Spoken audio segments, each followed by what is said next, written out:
El 11 de abril de 2024, un equipo de construcción comenzó a trabajar en la casa número 27 de la calle Forestal en el pueblo de Stepnoy.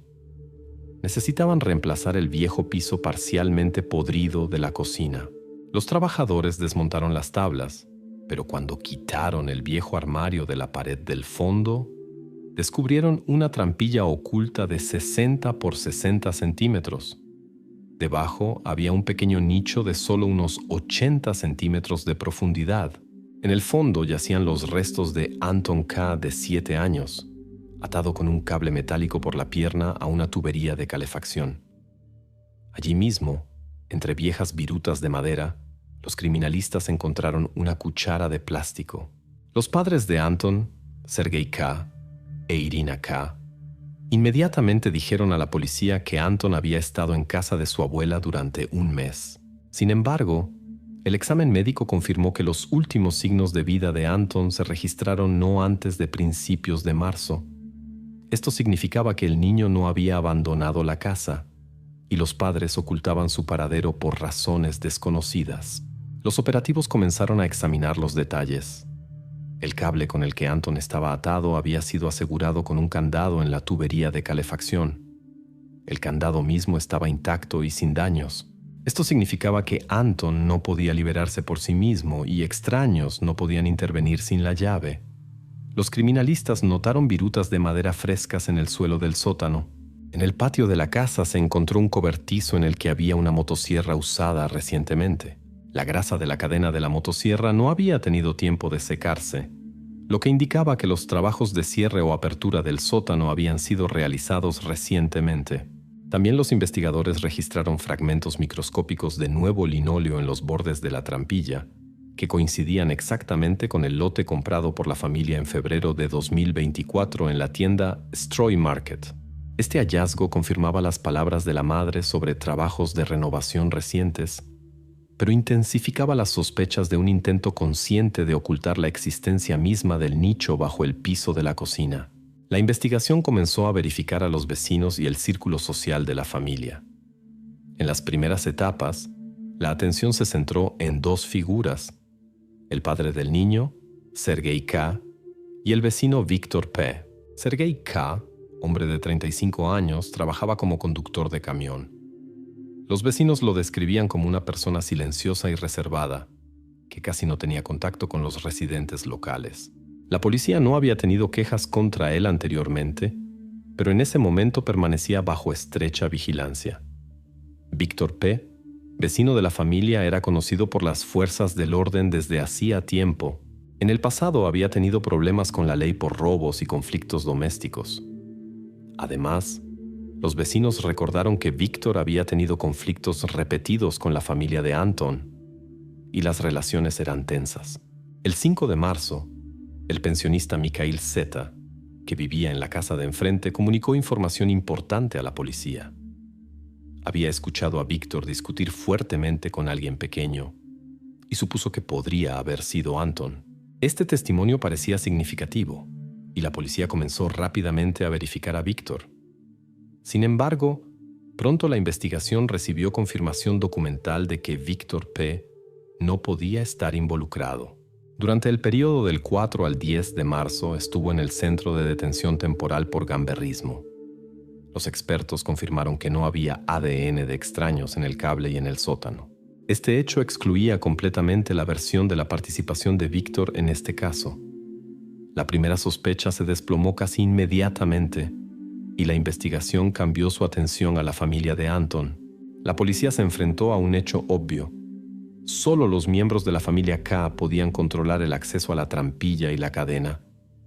Se hizo claro que uno de los padres no solo conocía la existencia del escondite, sino que participaba directamente en la organización de todo el proceso.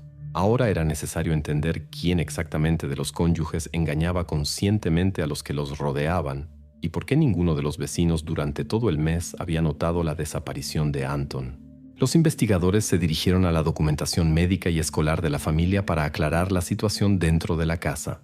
Se iniciaron exámenes adicionales para revelar detalles del estilo de vida de la familia, así como para estudiar qué podría haber empujado a los padres a tales acciones.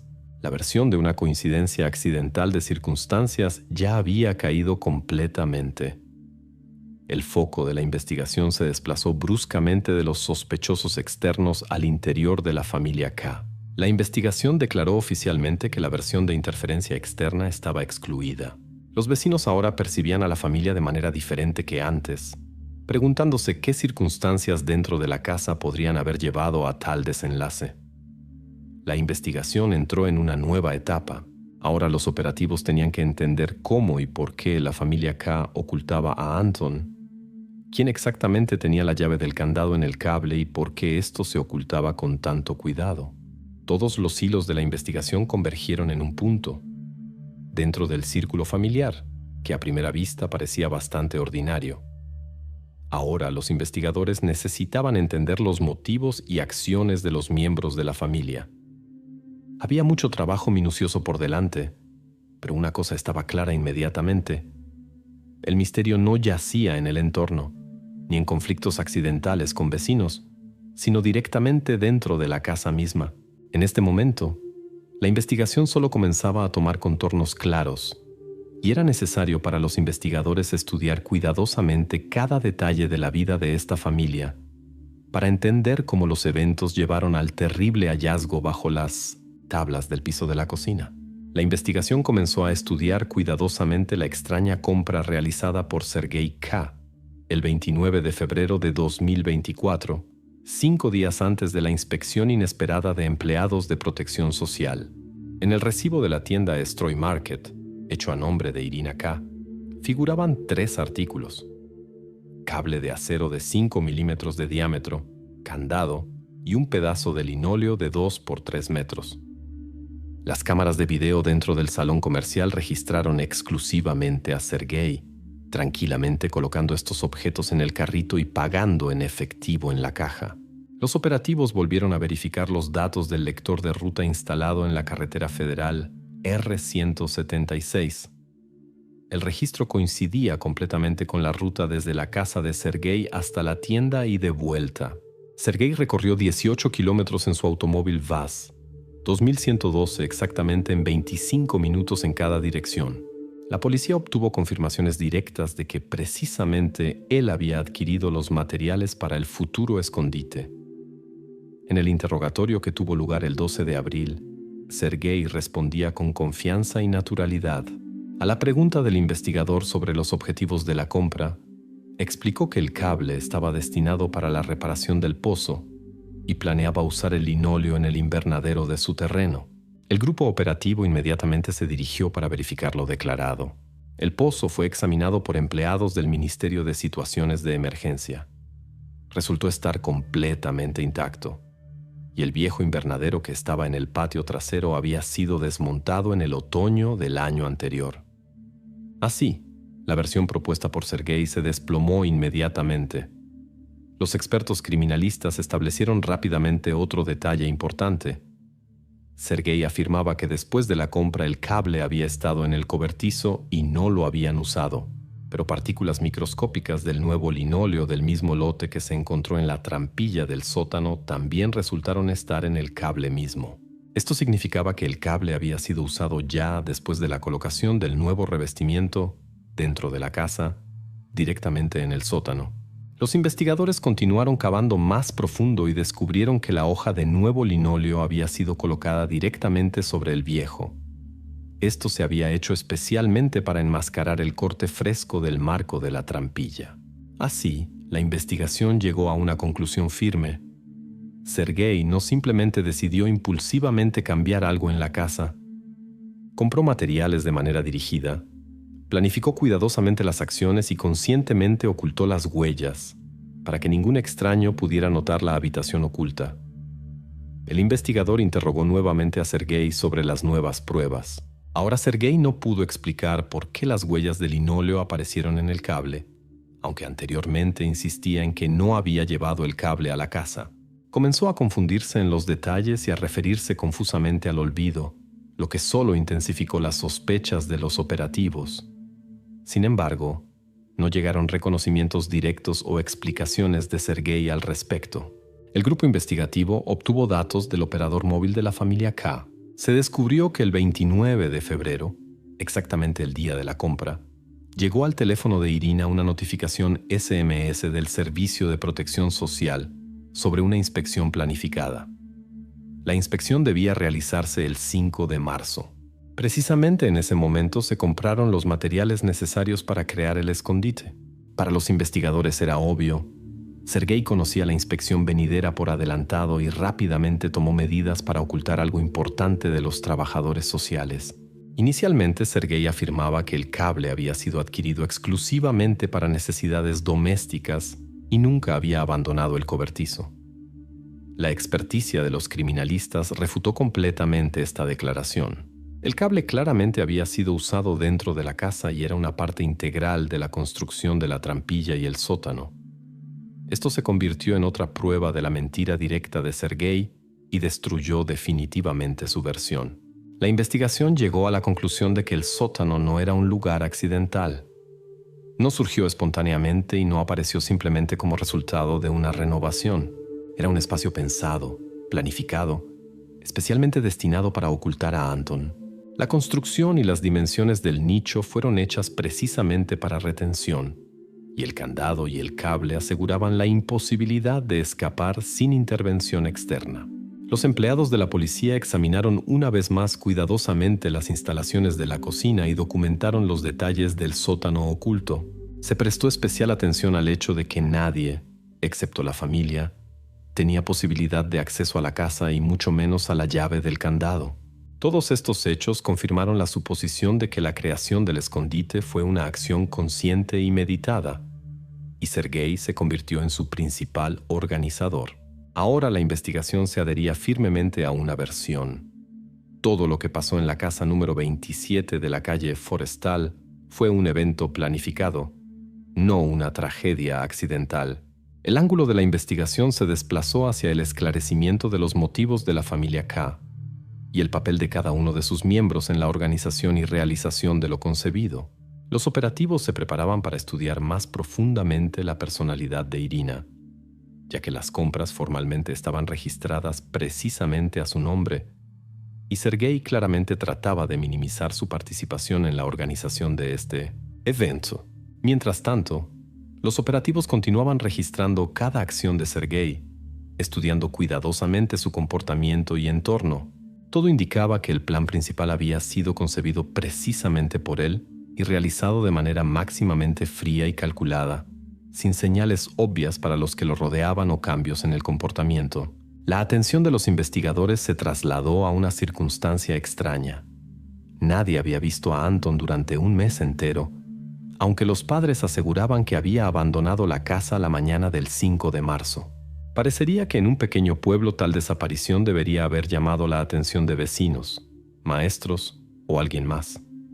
Sin embargo, no se encontró ni un solo testigo que pudiera confirmar las palabras de los padres. Los investigadores decidieron profundizar en este hecho.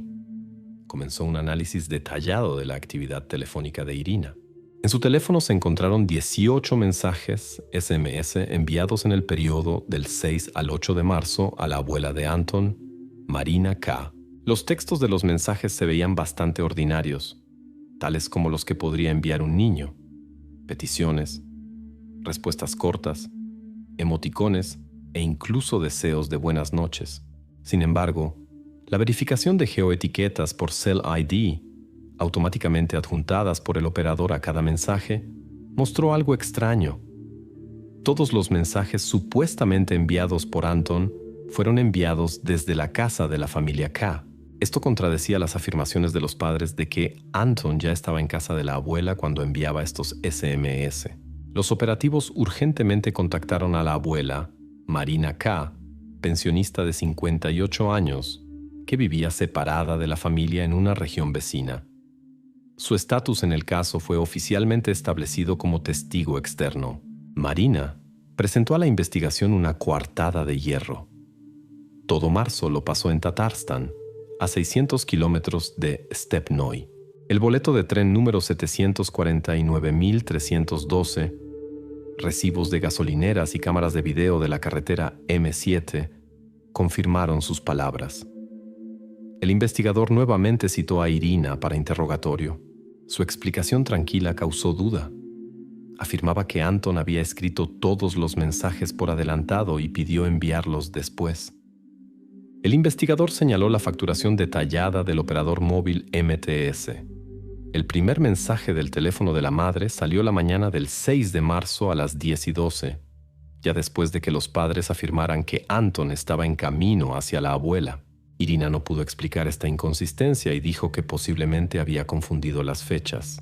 Sin embargo, los investigadores registraron esta inconsistencia como una señal evidente del intento de los padres de ocultar la verdadera ubicación de Anton. En los detalles de los SMS claramente se transparentaba el intento de crear la ilusión de que Anton estaba vivo, sano y se encontraba fuera de casa.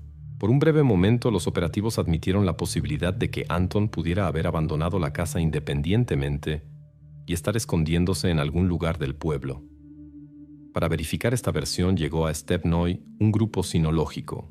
Los especialistas con perros verificaron cuidadosamente todas las construcciones abandonadas, barrancos cercanos y masas forestales. Sin embargo, no se descubrieron rastros de la permanencia de Anton en estos lugares. Esto permitió rechazar oficialmente la versión de la fuga. Precisamente en este momento la investigación recibió un informe importante del experto forense. Según las conclusiones, el desenlace trágico con Anton ocurrió entre el 6 y el 8 de marzo, siendo la causa la deshidratación, es decir, la ausencia de líquido. Este hecho claramente decía que Anton se encontraba dentro del sótano, donde los padres lo habían colocado justo en el periodo de inspección de los servicios sociales. Los mensajes enviados en nombre de Anton fueron solo un intento cínico de ocultar la verdadera situación y retrasar las sospechas. La investigación ahora excluía completamente la versión de casualidad. Los hechos indicaban un cálculo frío. La familia creaba la ilusión de normalidad, simultáneamente ocultando de los que los rodeaban la situación con Anton, y esto se había hecho de manera máximamente cuidadosa, hasta el punto de que ninguno de los vecinos y conocidos dudó del relato de los padres sobre el viaje a casa de la abuela. Los operativos hablaron con los vecinos tratando de entender cómo pudo formarse tal extraña zona ciega. Uno de los vecinos mencionó de pasada que la familia temía las inspecciones de los servicios sociales y a menudo hablaba sobre la posible reducción de subsidios que podría ocurrir con conclusiones negativas de los inspectores. Pero incluso esta suposición aún no se revelaba completamente, ya que el motivo aún no había sido oficialmente confirmado por la investigación. Así, la investigación se concentró completamente en la personalidad de los padres de Anton y los eventos ocurridos en la casa después del 5 de marzo. Ahora, considerando los nuevos datos sobre el tiempo de la tragedia, la investigación llegó a la conclusión de que los padres conscientemente engañaban a los que los rodeaban y a las fuerzas del orden. En esta etapa, el caso fue recalificado bajo el artículo penal privación intencional de vida de un menor. Ambos padres ahora fueron oficialmente interrogados precisamente sobre esta acusación. Los investigadores se preparaban para la siguiente etapa de la investigación, que debía revelar ya los motivos concretos de la familia y el grado de participación de cada uno de los padres en este caso trágico. A partir de este momento, el caso de Anton Kay dejó de ser simplemente una historia sobre una extraña desaparición y pasó a la categoría de crímenes serios, cuya investigación era obligación de operativos y criminalistas experimentados. A la investigación ahora le correspondía reunir pruebas exhaustivas de culpabilidad y entender completamente qué papel en estos eventos jugaron Irina y Sergei K. Cada uno de ellos, encontrándose ante la perspectiva de un castigo penal severo, podía comenzar a hablar y revelar detalles de lo ocurrido.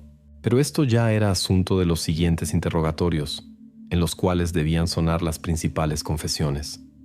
La investigación se dirigió a los eventos de la noche del 9 de marzo. Precisamente ese día, como mostraron los resultados del trabajo de los criminalistas, cerca del cobertizo de la familia K, algo fue quemado. Los investigadores fueron llevados a este hecho por un hallazgo inusual del laboratorio de incendios. En las muestras de ceniza tomadas en el territorio del terreno, los expertos descubrieron pedazos derretidos de película PFS, un remache metálico y un clip de plástico de cinta de embalaje. Por los números de lote, estos restos coincidían exactamente con el embalaje del cable comprado por Sergei de 5 milímetros de diámetro, marcado con el código 0424. En esta etapa de la investigación apareció un nuevo testigo importante, Artem L., de 14 años, que vivía en la casa de enfrente. Se convirtió en la primera persona que podía dar testimonios reales sobre los eventos del 9 de marzo. Artem contó al investigador que la noche de ese día, aproximadamente a las 21:30, había notado una hoguera cerca del cobertizo de la familia K. El adolescente afirmaba que pudo distinguir en la oscuridad las siluetas de ambos padres. Artem observaba lo que pasaba desde la ventana del segundo piso, pero no dio importancia especial a lo visto esa noche, suponiendo que los vecinos simplemente se deshacían de basura doméstica. El investigador nuevamente citó a Irina para interrogatorio. Ella repitió confiadamente la versión ya escuchada anteriormente sobre basura doméstica. Según sus palabras, simplemente quemaban cosas viejas, empaques de productos y otra basura innecesaria que se había acumulado durante el invierno. Sergei, por el contrario, se acogió al artículo 51 de la Constitución de la Federación Rusa y se negó a responder cualquier pregunta sobre esa noche, tomando una posición de silencio. Sin embargo, la experticia rápidamente disipó las dudas de los investigadores sobre las palabras de Irina.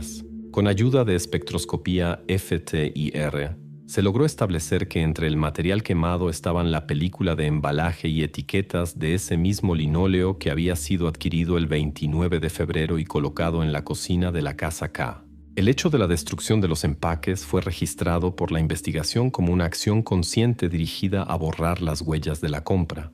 Este hallazgo se convirtió en el momento clave de la investigación, ya que conectaba directamente a los padres con las acciones de preparación y ocultamiento del crimen. Inicialmente, los investigadores tuvieron la versión de que se quemaba ropa de Anton para ocultar pistas importantes. Para verificar esta hipótesis, se realizó una experticia adicional de todo el contenido del sótano. Como resultado, dentro del nicho se encontró la chaqueta de invierno de Anton, en la cual estaban completamente ausentes las huellas de exposición al fuego. Esto significaba que la versión con la quema de ropa resultó falsa y fue oficialmente rechazada. Los resultados de todas las experticias confirmaron unívocamente una cosa: los padres intencionalmente destruyeron los empaques para dificultar el establecimiento de la conexión entre sus compras en la tienda y el sótano equipado. Ahora los investigadores rechazaron definitivamente todas las explicaciones domésticas de qué exactamente y por qué fue quemado la noche del 9 de marzo cerca del cobertizo. La versión sobre la destrucción accidental de basura doméstica no resistió la verificación y fue completamente descartada. La investigación solicitó al tribunal una sanción para el arresto de Sergei e Irina K., motivando la petición con que los sospechosos ya habían demostrado disposición a destruir pistas y obstaculizar el curso de la investigación. Considerando las inconsistencias previamente reveladas en sus testimonios y las pruebas directas de engaño intencional de la investigación, el tribunal rápidamente satisfizo esta petición. Ambos padres fueron puestos en prisión preventiva hasta el final de todos los procedimientos procesales. La investigación entraba en la fase final. Ahora, ante la investigación estaba la tarea de establecer los motivos del crimen, entender el estado psíquico de los acusados y qué exactamente pudo empujarlos a acciones cuyas consecuencias fueron cuidadosamente ocultadas de los que los rodeaban. En la siguiente etapa del trabajo, los investigadores comenzaron la preparación para realizar una experticia psiquiátrica compleja de ambos padres. Esta medida era necesaria para entender los mecanismos psicológicos que llevaron a los eventos trágicos. Además de esto, la investigación estudiaba cuidadosamente las suposiciones previamente expresadas por los vecinos sobre el miedo de la familia ante los servicios sociales, que pudo convertirse en el punto de partida en la toma de medidas tan radicales. Sin embargo, hasta el anuncio oficial del motivo, la investigación prefería mantener los detalles en secreto, llamando a la situación solo factor sensible. Los psicólogos e investigadores preparaban el terreno para el bloque final de la investigación, donde todos los motivos previamente ocultos debían ser presentados al tribunal en forma claramente formulada y argumentada. Así, El caso gradualmente pasaba del esclarecimiento de detalles factuales a un análisis más profundo de las causas y condiciones que se convirtieron en el fundamento del crimen. El arresto de ambos padres permitía a la investigación excluir el riesgo de nuevos intentos de destrucción de pruebas y concentrarse completamente en el estudio de la personalidad de los sospechosos y la revelación final de su motivación. La audiencia judicial del caso de Sergei e Irina K. comenzó el 26 de enero de 2025 en la sala de sesiones del Tribunal de Distrito de Stepnoy.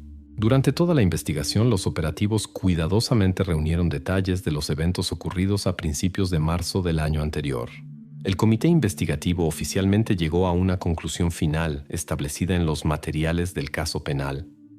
El motivo de las acciones de Sergei e Irina fue el temor de perder 2 subsidios sociales, de cuidado e invalidez.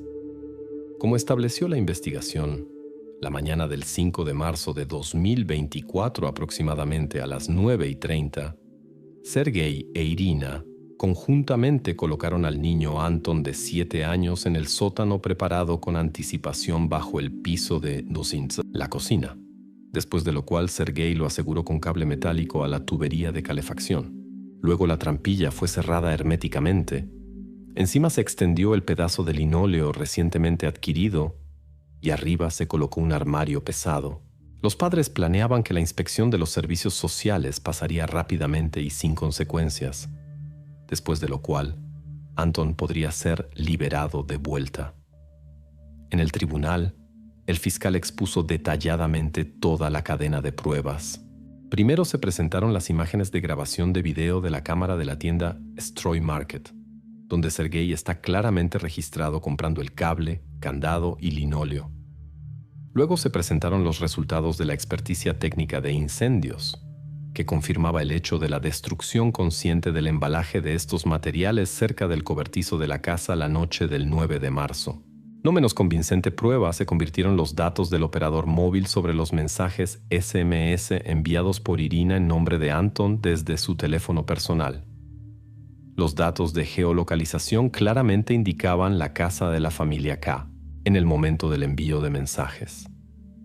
En el mismo periodo, la abuela de Anton se encontraba a cientos de kilómetros del pueblo, lo que confirmaban las cámaras de video de la carretera M7 y recibos de gasolineras. Un detalle importante separado se convirtió la experticia genética, que excluía completamente la presencia de terceras personas en el cable y candado. Esto confirmaba completamente las conclusiones de que nadie extraño pudo participar en lo ocurrido. La experticia médico-legal unívocamente indicó el intervalo de tiempo de la partida de Anton, del 6 al 8 de marzo, siendo la causa la falta de líquido. Es decir, el niño no pudo sobrevivir en el espacio cerrado del sótano más de 2 a 3 días. En el proceso judicial, los cónyuges por primera vez dieron testimonios uno contra el otro.